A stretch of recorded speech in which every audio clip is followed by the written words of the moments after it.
Pendant la Seconde Guerre mondiale, les héritiers des hauts dirigeants nazis ont grandi dans un environnement isolé, où la réalité du conflit et ses conséquences étaient loin de leur perception quotidienne.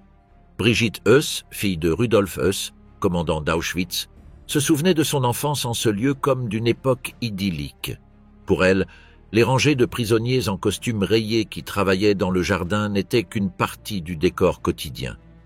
Rolf Mengele, après une rencontre avec son père en 1977, a avoué « Je ne comprendrai jamais comment des êtres humains ont pu se comporter ainsi ». Après la mort de Joseph Mengele, en 1979, il a rejeté son héritage, abandonné son nom de famille et s'est installé à Munich comme avocat. Niklas Frank, fils de Hans Frank, le gouverneur général de la Pologne occupée, n'a jamais caché son mépris envers son père. Dans son livre « Mon père », un règlement de compte, il a qualifié Hans de criminel sans remords, responsable de la mort de millions de personnes. Que s'est-il réellement passé avec les héritiers des hauts dignitaires nationaux-socialistes? Hans Frank et Niklas, hérités de l'horreur, brisaient le silence. Il n'est pas surprenant que de nombreux enfants des dirigeants nazis aient justifié les actions de leurs parents. Élevés dans des environnements protégés et privilégiés, ils ont vécu une enfance idyllique dans l'Allemagne nazie, où ils étaient traités avec affection et respect. Ils avaient accès aux meilleurs jouets et menaient une vie confortable, inconscients des atrocités commises par leurs parents. Pour eux, les mêmes parents qui leur racontaient des histoires avant de dormir ou les emmenèrent se promener ne pouvaient pas être responsables de la mort de millions de personnes, malgré des preuves accablantes. Dans ce contexte, s'élever contre le nazisme et condamner l'héritage familial exigeait un courage extraordinaire. Niklas Frank fut l'un des rares à le faire. Plus jeune fils de Hans Frank et Brigitte Herbst, il est né le 9 mars 1939 à Munich. À seulement 8 mois, son père fut nommé gouverneur général de la Pologne occupée, où il appliqua des politiques d'esclavage des citoyens polonais et d'extermination systématique des Juifs. Niklas passa son enfance à Cracovie, ignorant alors l'ampleur des décisions qui allaient définir le sombre héritage de sa famille.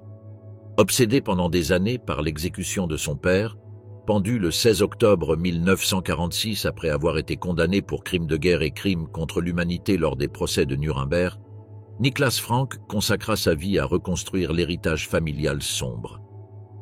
Contrairement à ses 4 frères et sœurs, il fut le seul à chercher des réponses aux souvenirs d'enfance et aux conversations qu'il avait pu entendre. Avec le temps, son rejet de l'environnement dans lequel il avait grandi devint absolu. Je haïssais cet homme qui, même mort, continuait à me contrôler comme une marionnette. Depuis enfant, je savais que j'appartenais à une famille de criminels. Les déclarations de Niklas Frank dans son livre « Mon père, un règlement de compte » déclenchèrent une tempête de réactions, notamment au sein de sa famille. Son frère Michael répondit furieusement dans une lettre publiée dans l'hebdomadaire Stern, tandis que ses autres frères nièrent le passé familial. Seuls Niklas et Norman assumèrent la responsabilité historique de leur héritage. Sigrid, l'aînée, émigra en Afrique du Sud en 1966, où elle défendit l'apartheid. Brigitte se suicida en 1981 et Michael mourut à 53 ans, marqué par des problèmes de santé et des tourments personnels. Une famille fracturée par la culpabilité, le silence et le poids d'un nom impossible à racheter. Avec les années, la honte initiale de Niklas envers son père se transforma en une haine profonde, nourrie par des décennies de recherches sur la vie de Hans Frank, le boucher de la Pologne. Devenu un journaliste respecté, Niklas exposa dans des documentaires les horreurs du nazisme et affirma que son père méritait d'être exécuté, ressentant un soulagement à sa mort. Il remit également en question sa conversion finale au catholicisme, convaincu qu'il ne cherchait qu'une absolution superficielle. Bien qu'il méprisât Hans Frank, il reconnut avoir hérité de lui l'éloquence, la ruse et un sens de l'humour mordant.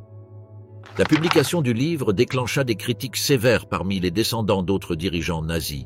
Klaus von Schirach et Martin Adolf Bormann condamnèrent son ton brutal, tandis que Bormann, professeur de théologie à l'époque, regretta de ne pas avoir parlé avec Niklas de leurs expériences familiales. Pour beaucoup, remettre en question leurs parents était inconcevable. Pour d'autres, l'œuvre de Niklas fut une attaque excessive, tant dans son langage que dans son contenu. Le coût personnel fut élevé.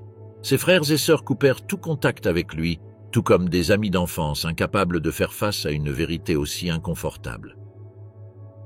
Niklas regretta de ne jamais l'avoir confrontée à ses actions pendant la guerre. Il la décrivit comme une femme cynique et frivole, fascinée par le luxe des manteaux de fourrure et par le fait d'être transportée dans une Mercedes-Benz escortée par des membres des SS.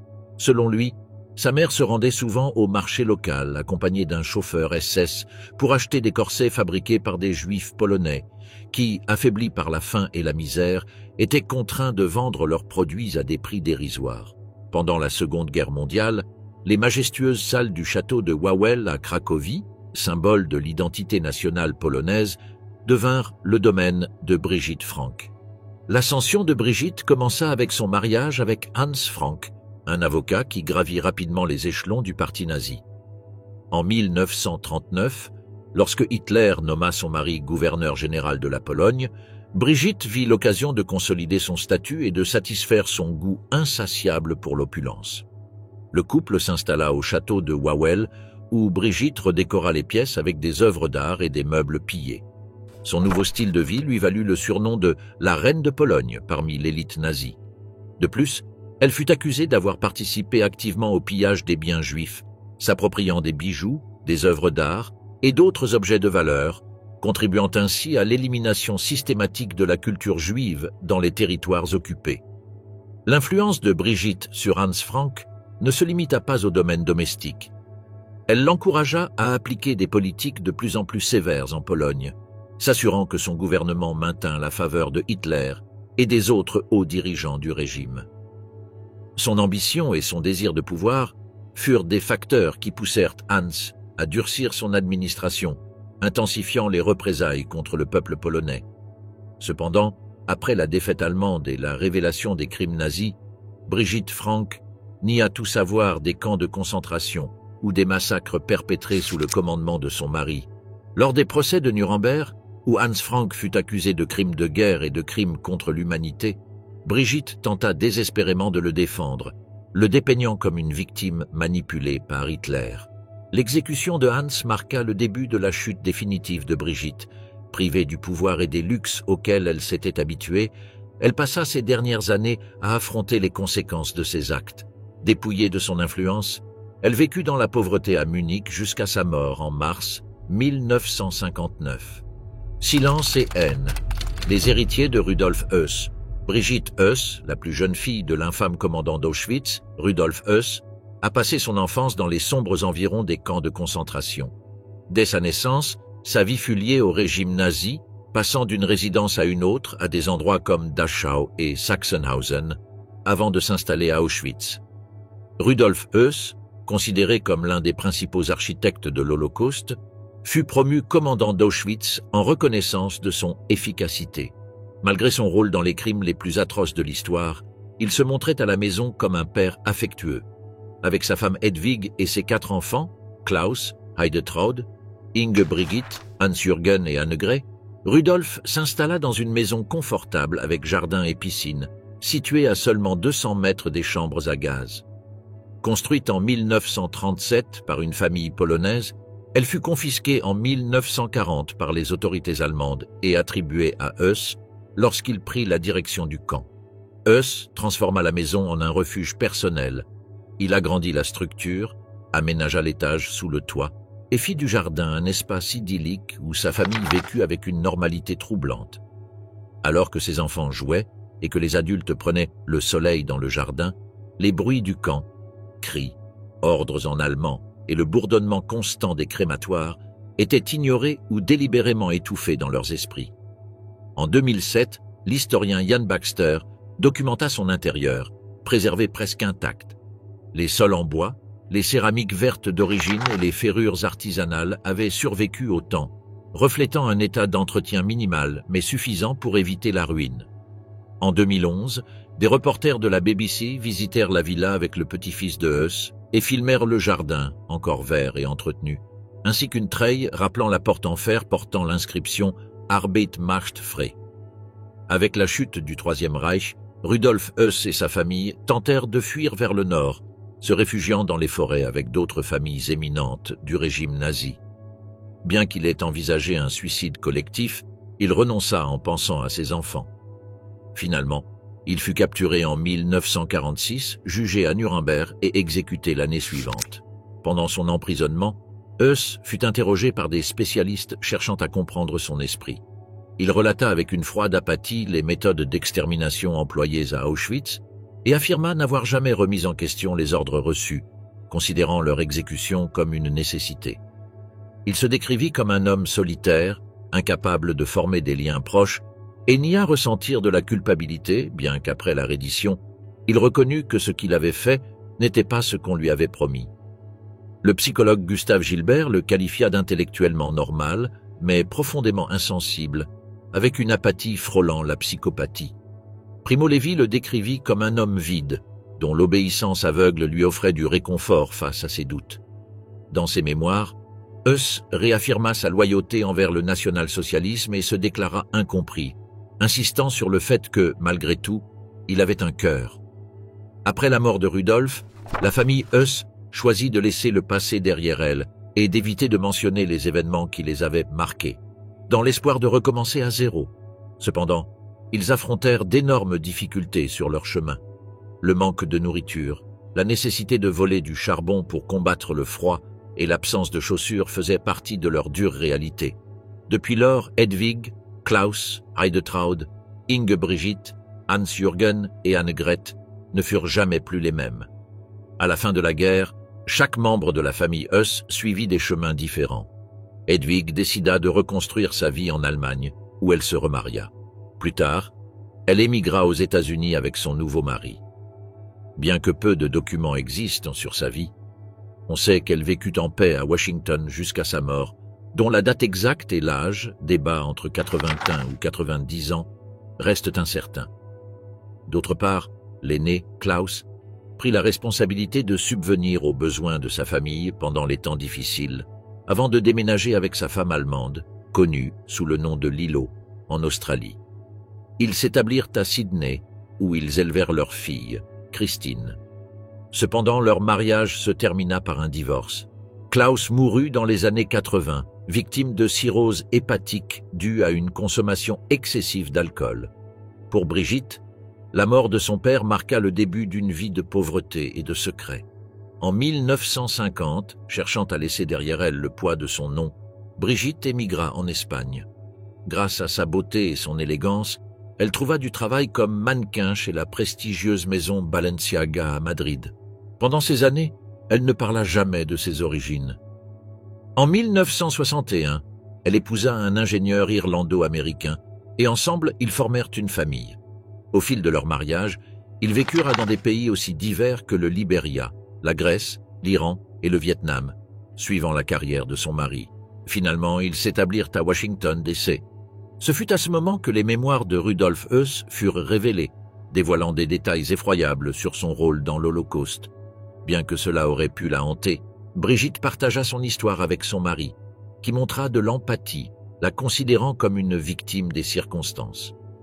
Sa vie passa du luxe et des privilèges à une extrême pauvreté du jour au lendemain, mais elle réussit à reconstruire son identité loin des ombres du passé. Pendant des décennies, Brigitte garda son histoire en silence. Aux États-Unis, elle travailla dans des boutiques haut de gamme, y compris Saks Jandel, gagnant la confiance de ses employeurs qui ignorèrent son lien avec le commandant d'Auschwitz. Une fois, elle confia son secret après une nuit arrosée, mais fut accueillie avec compréhension par sa patronne, une femme juive ayant fui l'Allemagne, ainsi que par ses collègues. En 2013, à 80 ans et atteinte d'un cancer en phase terminale, Brigitte accepta de donner une unique interview au journaliste Thomas Harding. Ce dernier cherchait des informations sur son grand-oncle, Hans Alexander, qui avait capturé Rudolf Heuss après la guerre.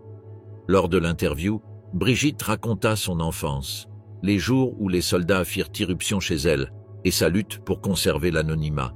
Elle craignait des représailles et avait toujours évité d'imposer à ses enfants et petits-enfants le fardeau de son histoire. Brigitte, comme de nombreux descendants de nazis, vécut dans la croisée entre l'amour pour son père et la condamnation de ses actions. Bien qu'elle conservât une photo de ses parents lors de leur mariage, Qu'elle décrivait comme un souvenir d'époque plus simple, elle n'avait cessé de remettre en question les chiffres et les détails de l'Holocauste. Cependant, elle accepta la réalité des atrocités et reconnut que son père avait joué un rôle central dans la machine d'extermination. L'héritage des ombres, les fortunes qui ont survécu au Troisième Reich. Le régime nazi a duré 12 ans, depuis qu'Adolf Hitler est devenu chancelier en 1933 jusqu'à sa défaite à la fin de la Seconde Guerre mondiale. Bien que plusieurs de ses principaux dirigeants aient été jugés et certains exécutés lors des procès de Nuremberg, de nombreuses fortunes allemandes ayant prospéré en s'alliant au régime ont réussi à rester intactes, au point que certaines de ces familles figurent encore parmi les plus riches du pays. BMW, Volkswagen, Bayer, Porsche, Hugo Boss, ces entreprises renommées partagent un lien historique sombre avec le régime nazi. Nombre d'entre elles, soutenues par les SS, établirent des camps de concentration près de leurs installations pendant la Seconde Guerre mondiale. Cependant, le sort des richesses accumulées par ces familles après la chute du Troisième Reich reste un sujet moins exploré. La connexion entre ces familles et le régime nazi trouve son origine dans une réunion confidentielle tenue à Berlin en février 1933. Adolf Hitler, récemment nommé chancelier, convoqua une vingtaine de grands industriels pour garantir leur soutien financier à la campagne du Parti national-socialiste. Bien que certains, comme Quandt, le considéraient comme un leader peu impressionnant, selon ses écrits, ils décidèrent de le soutenir. Des années plus tard, la plupart prétendirent qu'ils avaient été contraints d'adhérer à la cause nazie en raison de l'atmosphère irrespirable du Troisième Reich. Durant cette période, de nombreux industriels profitèrent du processus connu sous le nom d'arianisation, qui consistait en l'acquisition forcée de biens et d'entreprises juives à des prix dérisoires. August von Fink s'empara des banques autrichiennes Rothschild et Dreyfus, entre autres exemples. Cependant, ce qui les marqua comme criminels de guerre fut l'utilisation de la main-d'œuvre esclave. Des millions de déportés furent contraints de travailler dans des conditions inhumaines. Günther Quandt exploita près de 60 000 personnes dans ses usines, tandis que dans l'usine Volkswagen, plus de 10 000 prisonniers furent forcés de construire la voiture du peuple. Malgré ces atrocités, et bien qu'après la défaite militaire une période de dénazification ait été initiée dans le pays, un seul de ces 5 grands industriels, Friedrich Flick, fut jugé par le tribunal de Nuremberg. D'autres industriels, comme Quandt et Porsche, purgèrent de courtes peines de prison mais parvinrent à conserver la majeure partie de leurs biens, à l'exception de ceux confisqués dans la zone contrôlée par les soviétiques. Friedrich Flick, quant à lui, fut condamné par un tribunal américain à 7 ans de prison pour l'utilisation de travail forcé et le pillage d'une usine en France. En 1950, Flick fut libéré après avoir bénéficié d'une réduction de peine pour bonne conduite. Après la chute d'Hitler, Friedrich Flick, l'homme le plus riche d'Allemagne dans les années 30, faillit tout perdre. Cependant, non seulement il réussit à conserver ses propriétés, mais en 1960, il avait déjà retrouvé sa place en tant qu'homme le plus riche du pays, grâce à sa participation majoritaire dans Daimler-Benz, fabricant de Mercedes. Lorsqu'il mourut en 1972, il restait l'une des figures les plus riches du monde, côtoyant des noms comme Jean-Paul Gaultier ou le roi d'Arabie Saoudite. À l'instar de Flick, d'autres figures comme Herbert Kant et Ferry Porsche réussirent à restructurer leurs entreprises et à consolider leurs héritages. Fortune cachée, l'héritage nazi des camps. Au printemps 1945, Harald Kant, jeune officier de la Luftwaffe allemande âgé de 23 ans, était captif des forces alliées à Benghazi, une ville portuaire de Libye. Là, il reçut une lettre d'adieu écrite par sa mère, Magda Goebbels. Dans ce message manuscrit, elle confirmait les nouvelles déchirantes qu'Harald avait entendues quelques semaines plus tôt. Sa mère s'était suicidée avec son mari le 1er mai, après avoir administré des capsules de cyanure à leurs 6 enfants dans le bunker souterrain d'Adolf Hitler à Berlin. « Mon cher fils, voilà déjà 6 jours que papa, tes 6 petits frères et sœurs et moi-même sommes dans le Führer-Bunker pour donner à nos vies nationales-socialistes la seule fin digne possible, » écrivit-elle. « Harald, mon cher fils, je veux te transmettre ce que j'ai appris dans la vie. Sois loyal, loyal envers toi-même, loyal envers le peuple et loyal envers ton pays. En 1918, la première épouse de Günther Kant mourut, le laissant veuf avec 2 jeunes fils, Helmut et Herbert. En 1921, il épousa Magda Ritschl, avec qui il eut un fils unique, Harald, né l'année suivante. En 1927, Helmut mourut des suites de complications liées à une appendicite. Kant et Magda se séparèrent en 1929 et 2 ans plus tard, elle épousa Joseph Goebbels. En 1933, Günther Kant rejoignit le parti nazi et transforma ses usines en fournisseur majeur de la machine de guerre allemande. Selon Joachim Scholtisek, professeur d'histoire à Bonn et auteur d'une étude commandée par la famille sur le rôle de Kant dans le Troisième Reich, il fut l'un des industriels les plus influents du régime nazi et de la Seconde Guerre mondiale. Harald, le plus jeune fils de Kant, vécut avec sa mère, Goebbels, et ses 6 demi-frères et sœurs. En 1939, après l'invasion de la Pologne, il rejoignit l'armée allemande et, 1 an plus tard, se porta volontaire dans la division des parachutistes. En 1944, il fut blessé au combat et capturé en Italie, puis transféré dans un camp de prisonniers de guerre britannique à Benghazi. Pendant sa captivité, il reçut une lettre d'adieu de sa mère, ainsi qu'un message de son beau-père qui lui écrivit « Il est probable que tu sois le seul capable de maintenir vivante la tradition de notre famille. » Quand recouvra sa liberté en 1947. 7 ans plus tard, avec son demi-frère Herbert, car Harald était le seul enfant survivant du premier mariage de Magda Goebbels, il hérita du vaste empire industriel que leur père, Günther Kant, avait bâti. Günther Kant mourut en 1954 alors qu'il était en vacances au Caire. Son empire d'affaires fut transmis à ses 2 fils survivants, Harald et Herbert. Parmi les actifs les plus précieux qu'ils reçurent figurait une participation de 14% dans Daimler, dont il possédait les 4/5 selon la biographie. Ricardo Eichmann, du passé enterré à la justice globale. Adolf Eichmann, figure clé dans la mise en œuvre de l'Holocauste, est né en 1906 à Solingen. Reconnu pour sa précision et ses compétences organisationnelles, il gravit rapidement les échelons des SS. Au début de la Seconde Guerre mondiale, il occupait déjà un poste important, chargé de coordonner la logistique des déportations massives vers les camps d'extermination.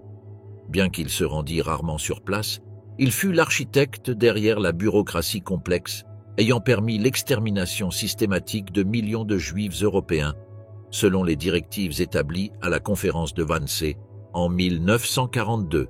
En 1944, lorsque les troupes allemandes occupèrent la Hongrie, Eichmann s'y installa pour accélérer la mise en œuvre de la solution finale. Cependant, face à l'avancée soviétique encerclant Budapest en fin d'année, il s'enfuit à Berlin.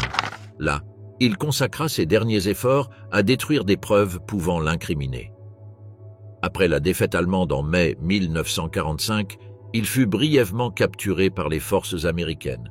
Toutefois, utilisant la fausse identité d'Otto Eckmann, il réussit à s'échapper.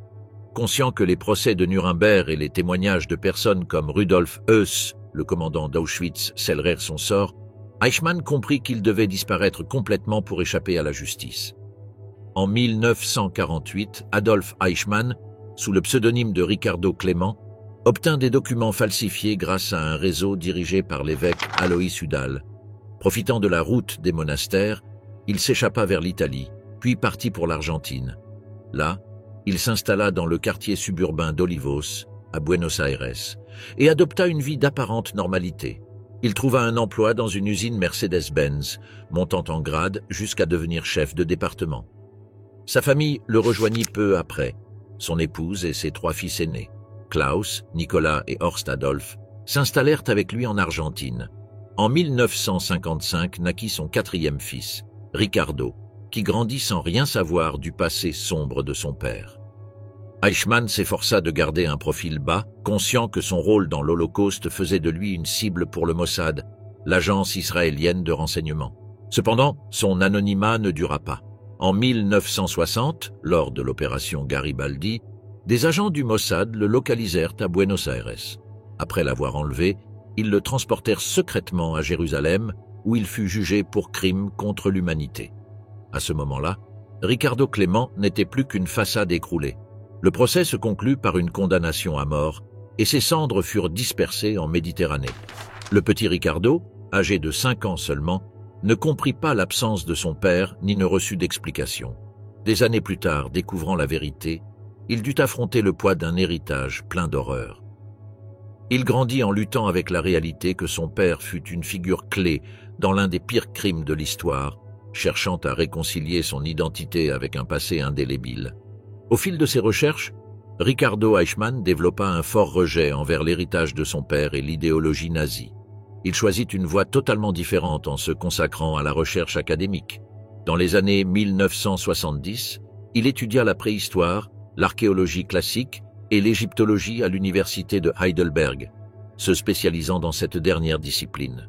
Il participa à d'importantes fouilles en Égypte, pays proche du lieu où son père avait été exécuté. De 1996 à 2020, il dirigea le département d'Orient de l'Institut archéologique allemand à Berlin, s'imposant comme un expert respecté. En 1995, Ricardo accepta une interview avec Zvi Aharoni, l'agent du Mossad ayant capturé son père. Bien que les détails de leur échange ne furent jamais révélés, Ricardo avoua par la suite que cette expérience fut profondément marquante. Peu bavard publiquement, Ricardo Eichmann a rejeté fermement les croyances de son père et a préféré que sa vie soit définie par son travail, non par l'héritage laissé par Adolf Eichmann. L'histoire des Eichmann en Argentine ne s'arrêta pas avec Ricardo. Adolf Horst, le deuxième fils, eut une relation avec Carmen Beatriz Brettin Lindemann, une jeune femme missionnaire surnommée La Gringa. Ils vécurent ensemble à Buenos Aires et eurent une fille, Veronica Eichmann, qui réside aujourd'hui à Misiones. Carmen Lindemann, entrepreneuse textile et figure locale, revendiqua dans des interviews la vision allemande de l'Holocauste et désigna Adolf Eichmann comme le grand-père, niant les chiffres du génocide juif et défendant des positions négationnistes. La figure d'Adolf Eichmann a laissé une empreinte indélébile sur l'histoire mondiale et sur la vie de ses descendants. Tandis que Klaus et Horst Adolf perpétuèrent l'idéologie de leur père, Ricardo rompit avec ce passé. Il ne partagea jamais ses tourments avec ses frères et resta en contact uniquement avec l'un d'eux. Interrogé sur ce que ses frères pensaient de son choix de parler ouvertement du passé familial, il répondit « Si vous voulez savoir ce qu'ils pensent, mieux vaut leur poser la question directement. » Son éloignement était évident, et en voyant une photo de son frère aîné Horst en uniforme SS dans sa jeunesse, les raisons devinrent claires. Durant son adolescence, Ricardo enviait les enfants dont les pères étaient morts dans des accidents ou de maladies. Pour lui, ces enfants connaissaient au moins la vérité sur leur famille. Vers 13 ou 14 ans, il se souvenait du moment où il ouvrit une revue et vit une image frappante, la corde qui pendit son père après le procès en Israël. Ce fut à cet instant qu'il prit pleinement conscience de qui était Adolf Eichmann et du fardeau qu'il porterait toute sa vie. Rolf Mengele. Le poids d'un nom. En juin 1985, le chef de la police forensique du Brésil, Romão Tuma, confirma une découverte choquante. Les restes humains retrouvés sur une plage en 1979 appartenaient à Joseph Mengele, l'infâme ange de la mort. Ce médecin nazi, responsable d'atroces crimes à Auschwitz, avait échappé à la justice pendant des décennies, se réfugiant en Amérique du Sud pour effacer son sombre passé. Mengele, qui occupait le poste de médecin-chef dans le camp d'extermination, était obsédé par l'idée de l'hygiène raciale, un concept qu'il utilisait pour justifier ses expériences sadiques. Il croyait que son travail prouverait la prétendue supériorité de la race aryenne. Les jumeaux, en particulier, devinrent ses principaux sujets d'étude, qu'il traitait avec l'indifférence réservée à des rats de laboratoire. Ces expériences incluaient des chirurgies sans anesthésie, des amputations de membres sains, des injections de maladies mortelles et l'infection délibérée de plaies. Tout cela avait pour but d'étudier la réponse des corps inférieurs à la douleur et à la souffrance extrême. Joseph Mengele réussit à fuir Auschwitz seulement 10 jours avant sa libération par l'Armée rouge. Il entama une fuite désespérée vers l'ouest et bien qu'il fût brièvement capturé, son identité resta cachée. Se faisant passer pour Joseph Memling et sans le tatouage de groupe sanguin caractéristique des SS, il passa inaperçu. Il fut libéré en tant que simple médecin et reprit sa route vers la clandestinité. Dans un premier temps, Mengele rejoignit une unité allemande avançant vers la Bavière, en zone sous contrôle américain. Il fut à nouveau capturé et envoyé au camp de prisonniers de Schauenstein, près de Nuremberg, où il retrouva le docteur Kaller, un ancien collègue.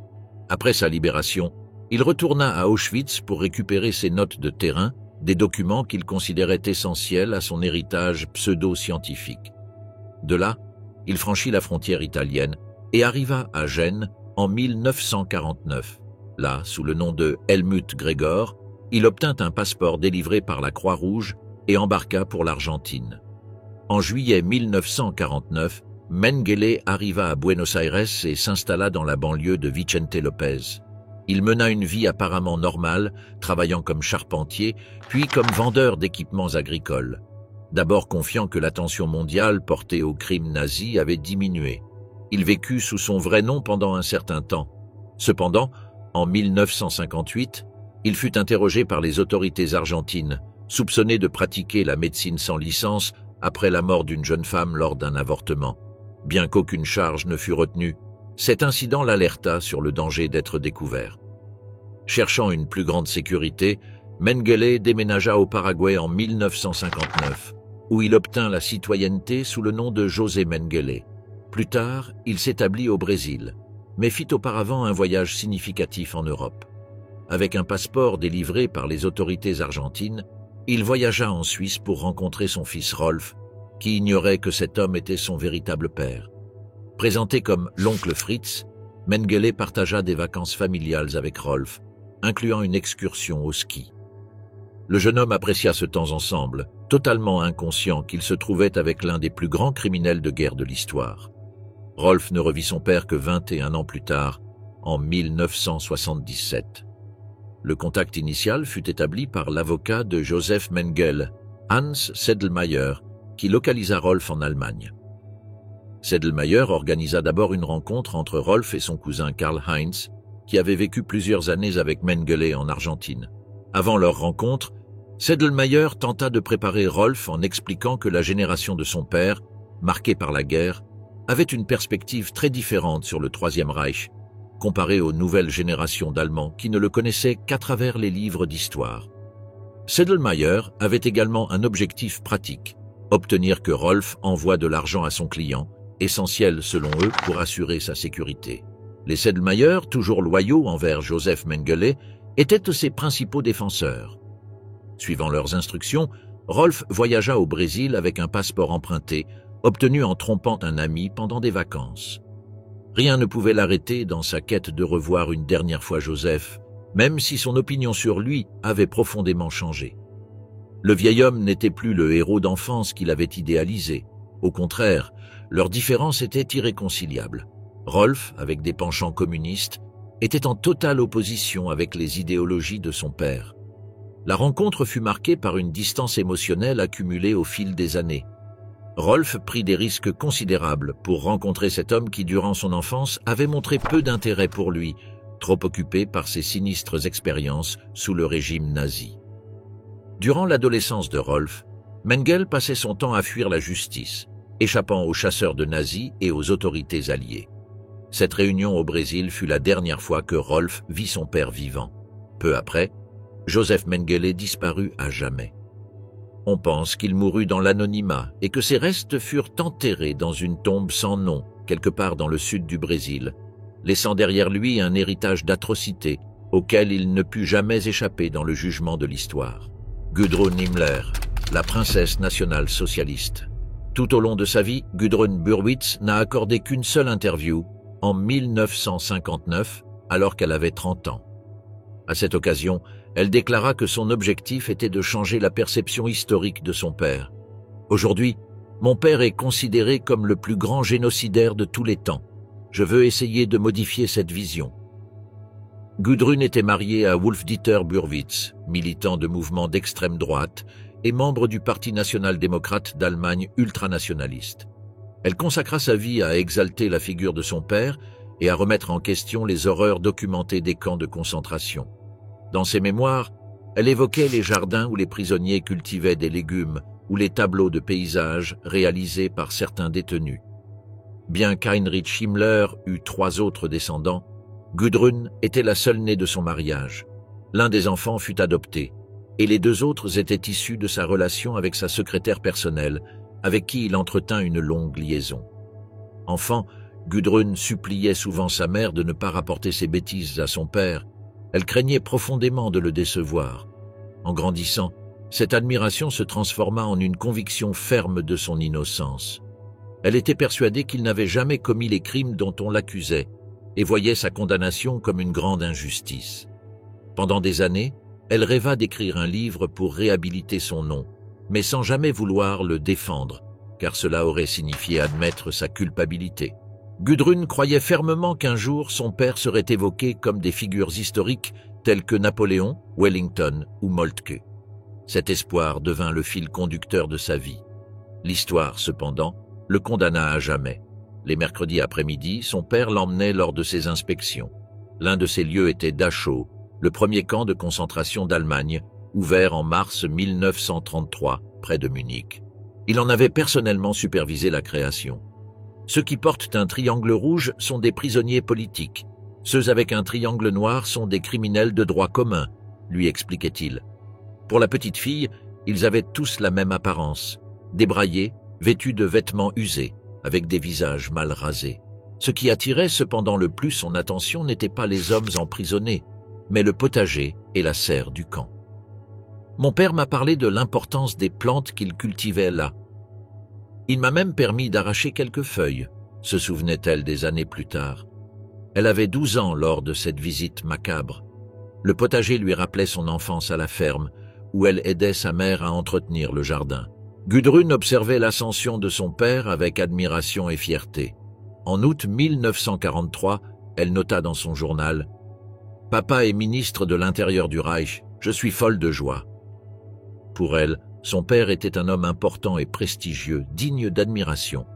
Pendant ce temps, Himmler, dans son rôle au sein du régime, affichait une froideur saisissante.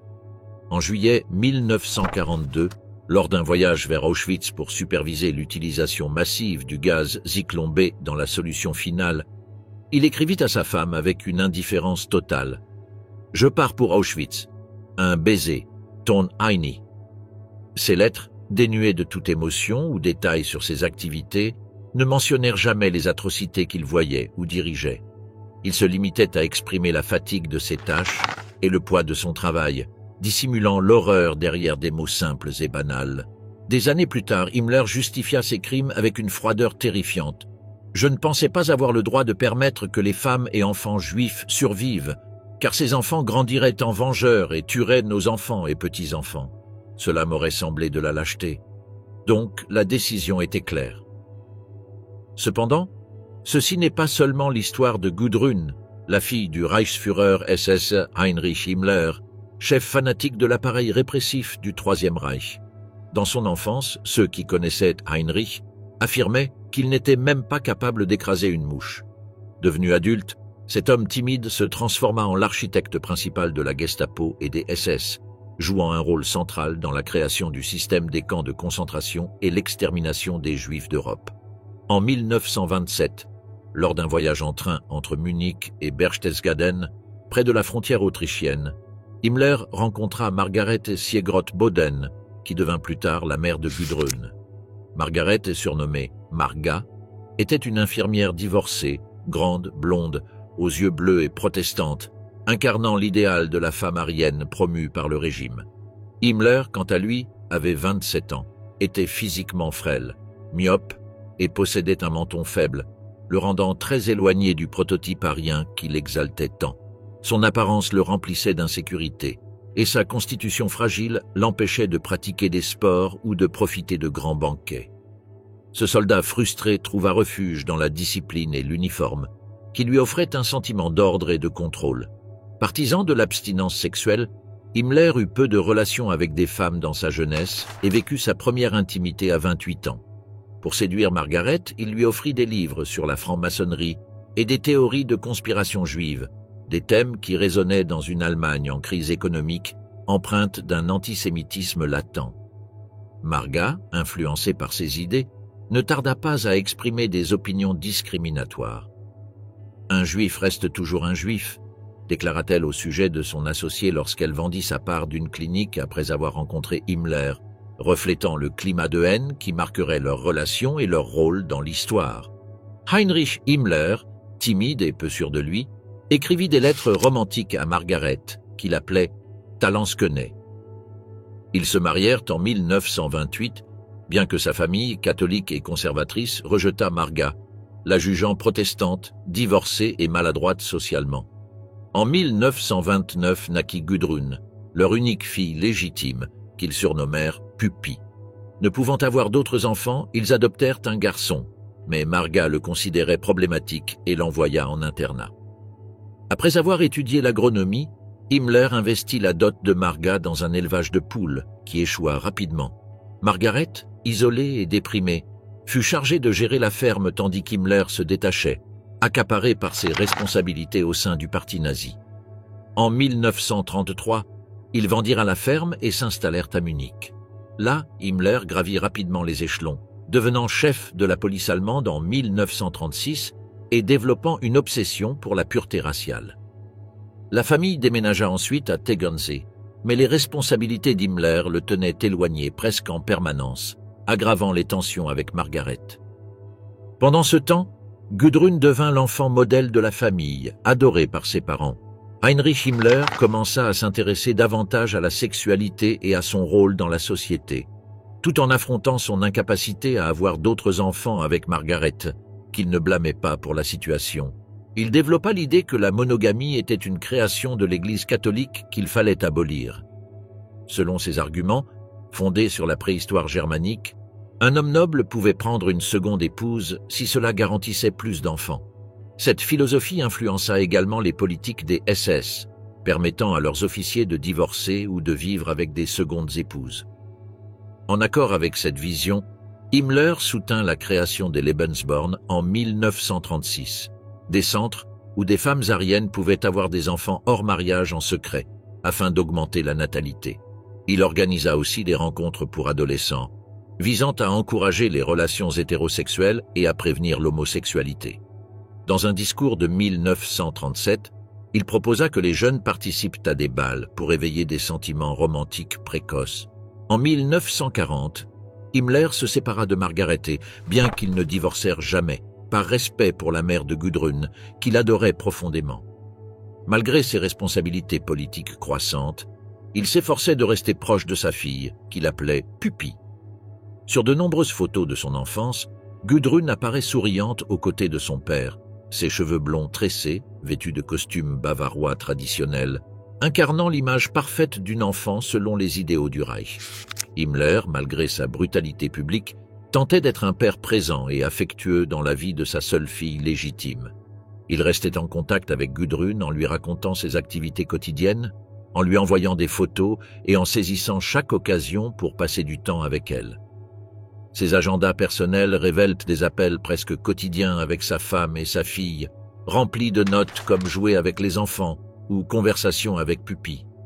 Cependant, les mauvaises notes de Gudrun l'irritaient profondément, car pour lui, l'obéissance, la propreté et le rendement scolaire étaient des piliers essentiels de l'éducation.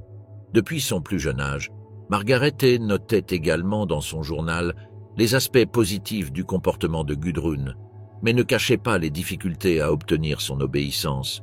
Lorsque Himmler la visitait, ils allaient souvent chasser ou se promenaient longuement en forêt, renforçant leur lien affectif. Le Führer, Adolf Hitler, joua également un rôle important dans l'enfance de Gudrun. En 1935, angoissée un soir, la fillette demanda à sa mère si oncle Hitler devait mourir un jour. Après avoir reçu la réponse rassurante qu'il vivrait au moins 100 ans, Gudrun répondit avec conviction « Non, maman, je sais qu'il vivra 200 ans. » Les Himmler étaient enchantés par l'attention qu'Hitler portait à Gudrun, qui, chaque nouvel an, lui rendait visite et recevait de lui une poupée et une boîte de chocolat. Margaret écrivit fièrement dans son journal le 3 mai 1938. Le Führer est venu. Puppi était très enthousiaste. C'était merveilleux de partager la table avec lui entre amis. Gudrun, surnommée Puppi, passa une grande partie de la guerre seule, sous la garde de sa tante Lydia Boden, tandis que sa mère travaillait comme infirmière pour la Croix-Rouge à Berlin. Lors de ses voyages dans des territoires occupés comme la Pologne, Margaret ne cachait pas ses préjugés. décrivant les Juifs et les Polonais en termes méprisants. De son côté, Gudrun vivait à Gmund, loin du chaos de la guerre, fréquentant l'école et attendant impatiemment les visites sporadiques de son père. Elle souffrait de maux d'estomac et de nervosité, tandis que ses résultats scolaires déclinaient. Bien qu'Himmler souhaitât qu'elle comprenne la situation du conflit, Gudrun n'était pas prête à l'assimiler. Cependant, sa mère notait dans son journal que l'enfant percevait plus qu'elle ne le devrait.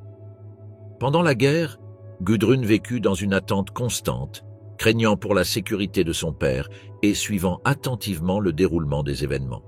En juillet 1944, elle commença à comprendre que la défaite était inévitable. En apprenant le débarquement en Normandie et l'arrivée des Russes aux frontières, elle tenta de se convaincre. Tout le monde croit fermement à la victoire, surtout papa. Donc, en tant que sa fille, je dois y croire aussi. Il serait impensable de perdre. Cependant, ce même mois, Himmler ordonna aux prisonniers de Dachau de construire un bunker anti-aérien dans le jardin de sa maison, signe que la fin était proche. Gudrun vivait isolée, avec peu de camarades de jeu et une mère de plus en plus irritable. Les tensions familiales s'intensifièrent lorsque les cousins de Gudrun, enfants de Gebhard Himmler, emménagèrent à Gmund. Margaret supportait à peine leur présence, compliquant encore davantage les relations de Gudrun. Pendant toute la guerre, Gudrun vit son père entre 15 et 20 fois, toujours lors de visites brèves de 3 ou 4 jours. Le contact avec lui se limitait à des appels téléphoniques, des lettres pleines de dédicaces et des colis contenant des aliments ou des cadeaux comme du chocolat, du fromage ou des fleurs, qu'il envoyait même lorsque les ressources manquaient. Le 5 mars 1945, Gudrun écrivit dans son journal désespéré « En Europe, nous n'avons plus d'alliés. Nous ne pouvons compter que sur nous-mêmes. Il y a tant de trahisons parmi nous. » Elle critiquait Göring et Goebbels, tout en regrettant que son père, toujours en retrait, ne reçoive pas la reconnaissance qu'il méritait. Gudrun vit Himmler pour la dernière fois en novembre 1944, lors d'une courte visite de 2 jours à Gmund. Leur dernier appel téléphonique eut lieu en mars 1945 et sa dernière lettre arriva en avril. Dans leurs échanges, ils parlaient de sujets quotidiens ou de la santé d'Himmler, qui souffrait de maux d'estomac persistants. Lors de leur dernier adieu, il lui dit qu'il espérait être de retour pour Noël, bien qu'il ne puisse le garantir. En avril 1945, avec l'avancée des troupes américaines, Margaret et Gudrun quittèrent Gmund pour se diriger vers le sud. Elles laissèrent derrière elles le bunker construit dans le jardin, vestige silencieux d'une guerre qui approchait de sa fin tragique. Le 13 mai 1945, Gudrun Himmler, âgée de 15 ans, et sa mère Margarete furent arrêtées près de Bolzano, après avoir été dénoncées par Karl Wolff. Elles furent transférées dans plusieurs localités, notamment Cinecittà à Rome, avant d'être conduites à Nuremberg.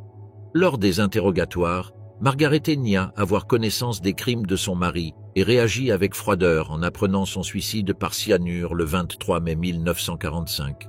Gudrun, isolée et ignorante des activités de son père, déclara qu'il n'avait jamais parlé de la guerre.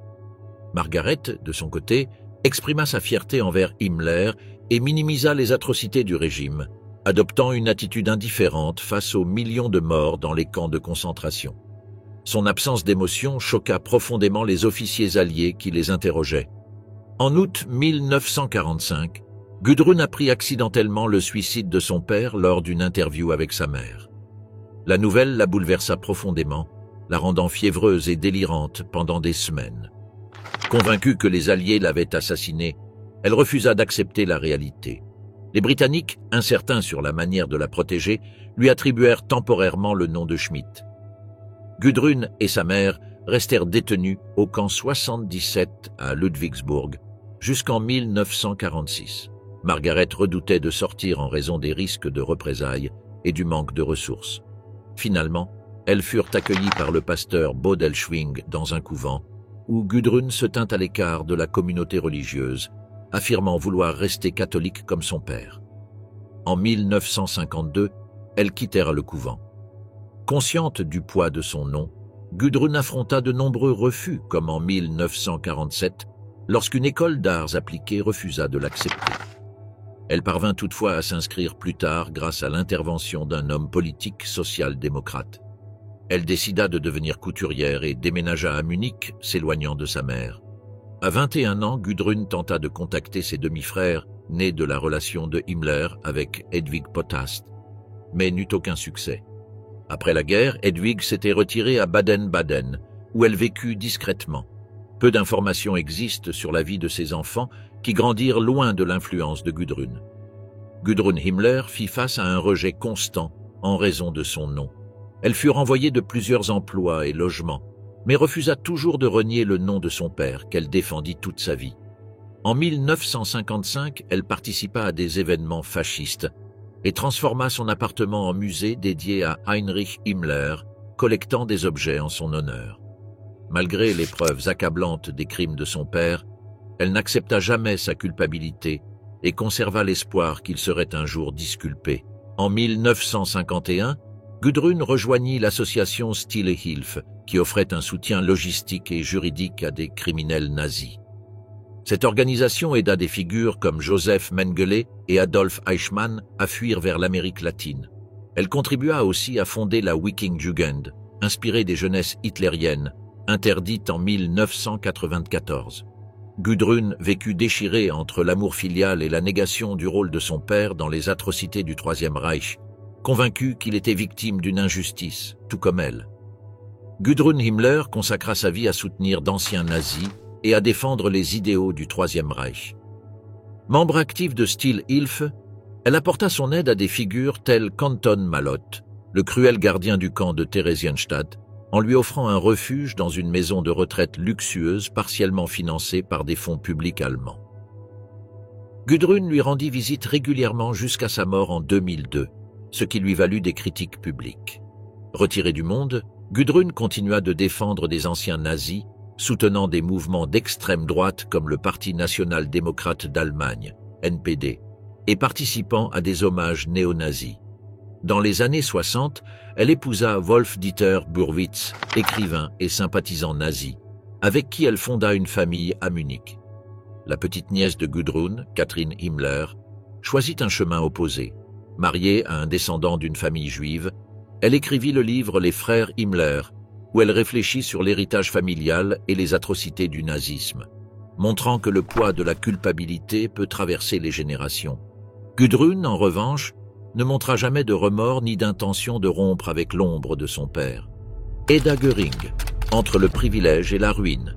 Hedda Göring, surnommée la princesse du Troisième Reich, naquit le 2 juin 1938 dans un environnement de luxe et de propagande. Ce jour-là, les cloches retentirent dans tout le Reich, plus de 628 000 télégrammes de félicitations furent reçus, et les actualités allemandes annoncèrent sa naissance comme un événement majeur. La sublime dame Emmy Göring avait donné naissance à une fille à la clinique West Sanatorium de Berlin. Hitler, son parrain de baptême, montrait une affection particulière pour la petite et l'accueillait souvent à bras ouverts lorsque Hedda faisait ses premiers pas vers lui. Après la fin de la Seconde Guerre mondiale, Hedda maintint des liens avec des cercles nostalgiques du nazisme. Pendant des décennies, elle fut une invitée régulière aux réunions de Bayreuth, dans la maison des descendants de Wagner, connue pour leur affinité avec le Troisième Reich. Malgré le temps qui passe, sa maison dans le quartier de Lehel, à Munich, resta un point de référence pour la haute société allemande. Hedda réussit à éviter la publicité et les caméras, bien que son nom revint dans les journaux lorsqu'elle se rendit devant les tribunaux pour réclamer l'héritage de son père. À l'occasion du 70e anniversaire de la fin de la Seconde Guerre mondiale, Hedda déposa une demande légale auprès des autorités bavaroises pour exiger une compensation pour l'héritage de Hermann Göring, qui ne lui était jamais parvenu en raison de l'intervention des tribunaux de Nuremberg. Dans sa requête, elle affirmait « Il s'agit d'une compensation pour l'expropriation de mon héritage en 1948, des biens ayant appartenu à mon père qui furent confisqués à titre posthume. » Elle ajouta qu'elle réclamait une somme modeste, lui permettant de vivre dignement. Ce n'était pas la première fois qu'Hedda revendiquait une part de l'héritage de son père. Lors de son baptême, elle avait reçu des cadeaux personnels qu'elle considérait comme sa propriété, tels que le tableau La Vierge à l'enfant de Lucas Cranach l'Ancien, volé au musée Wallraf Richartz et offert à sa famille par la municipalité de Cologne. Bien qu'elle ait mené une bataille juridique durant des années pour ce tableau, En 1968, le tribunal fédéral d'Allemagne déclara que son acquisition était immorale. La petite maison de jeu, offerte par des milliers d'officiers de la Luftwaffe, construite dans les forêts de Carinal, ainsi que d'autres objets de luxe, ne revinrent pas non plus en sa possession. La fortune de Hermann Göring était colossale, près de 1400 tableaux, 250 sculptures, 168 tapisseries anciennes, 60 tapis persans et français, et des milliers de livres et manuscrits rares. Sa collection d'art, organisée avec l'aide d'agents répartis dans toute l'Europe, incluait des pièces de grande valeur, souvent obtenues par pillage. L'un de ses principaux collaborateurs était Hildebrand Gurlitt, père de Cornelius Gurlitt, qui fut découvert des décennies plus tard avec un trésor de plus de 1400 œuvres d'art volées. En 1954, Eda réussit à récupérer quelques bijoux familiaux en utilisant des arguments similaires à ceux présentés cette fois-ci. Aujourd'hui, malgré son âge avancé, elle conserve son allure aristocratique et se présente au tribunal avec élégance, évoquant la fillette qui, dans son enfance, s'asseyait sur les genoux de Hitler. Cependant, le Parlement bavarois rejeta à l'unanimité sa dernière requête, suivant les recommandations du ministère régional des Finances. Selon le journaliste Wolfgang Wittl, les raisons derrière cette nouvelle demande restent incertaines. Peut-être est-ce la nostalgie du luxe perdu ou des pressions de ceux qui pourraient hériter d'elle. Ce qui est clair, c'est qu'Eda Göring n'a jamais cessé, tout au long de sa vie, de se battre pour récupérer l'héritage matériel et symbolique de son père, bien que ses efforts demeurent vains.